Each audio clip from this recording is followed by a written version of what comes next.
Jimmy Kimmel live screenshot with Jon Stewart off the air. It seems the left has found a new progressive comedian it can look to for all the big cultural and public policy debates. After spending September lobbying on air to keep Obamacare, Jimmy Kimmel went on a rant this week on the Jimmy Kimmel Live TV show about the horrific mass shooting that took place in Las Vegas on Sunday. He made a fairly sweeping attack on widespread gun ownership in America and generally suggested that gun control will fix the problem of gun violence. There is more we can do, and we need to do it. Love to my hometown. Big gas strong picked out Twitter.com besides Jimmy Kimmel at Jimmy Kimmel October 3, 2017 statistics show gun control has little impact on decreasing crime and violence, but Kimmel chose to make his case by making jokes, saying our forefathers wanted us to have AK-47s is the argument. I assume Kimmel is suggesting that the founders didn't understand modern technology, and therefore, arguments about why they set out to defend gun rights in the Bill of Rights don't apply to today. That is, of course, a straw man argument. The founders did not design the Constitution so that it would only be applicable in their own day. The rights they aimed to protect weren't tied to a specific time or era, but were timeless and universal. A primary law of nature's Second Amendment was not made up out of thin air.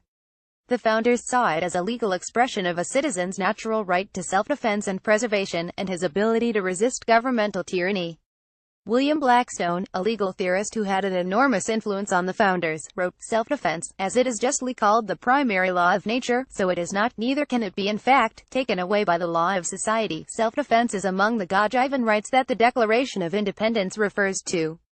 These principles are grounded in Western tradition and are at the cornerstone of our civilization, though they are increasingly dismissed as radical and fundamentalist by some in the modern media. If one believes rights come from government, not God or nature, it is easy to see why those like Kimmel believe this ever-evolving set of rights simply needs to be legally updated from time to time. But this is not how the founders thought, nor is it what they conceived when they decided to protect the blessings of liberty for themselves or their posterity. While the right to self-defense and the Second Amendment were eroded in the 20th century, new scholarship has recovered the founders' ideas. As George Mason University professor Nelson Lund wrote for the Heritage Foundation, commentators sought to establish that the Constitution does protect an individual right to have weapons for self-defense, including defense against criminal violence that the government cannot or will not prevent. This logic of self-defense has been at the heart of recent Supreme Court rulings that have sided with the right to bear arms. Though many Americans believe these rights are inviolable, the challenge still remains: should we ignore the founders, or perhaps even the idea of natural rights, simply because technology has changed so radically? The founders and AK-47s in Federalist 46, Alexander Hamilton explained why the right to bear arms was so fundamental to preserving American liberty. In Europe, governments typically didn't trust the people with arms. However, their history was filled with examples of leaders and governments trampling on the rights of the people with impunity. This is what the founders desperately wanted to avoid. An armed populace, the militia, that the Second Amendment refers to, is an additional check on the power of government, a last resort for those who may be oppressed. Hamilton made this argument in an era when the kind of weaponry available to citizens was in even closer parity to what was available to militaries and governments.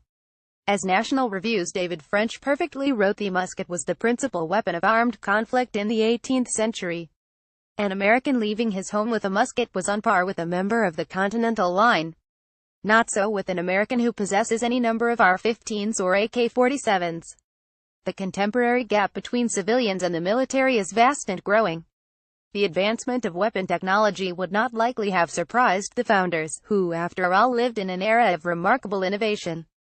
What would shock them is that government would have become so powerful and capable of depriving people of their liberty in the blink of an eye.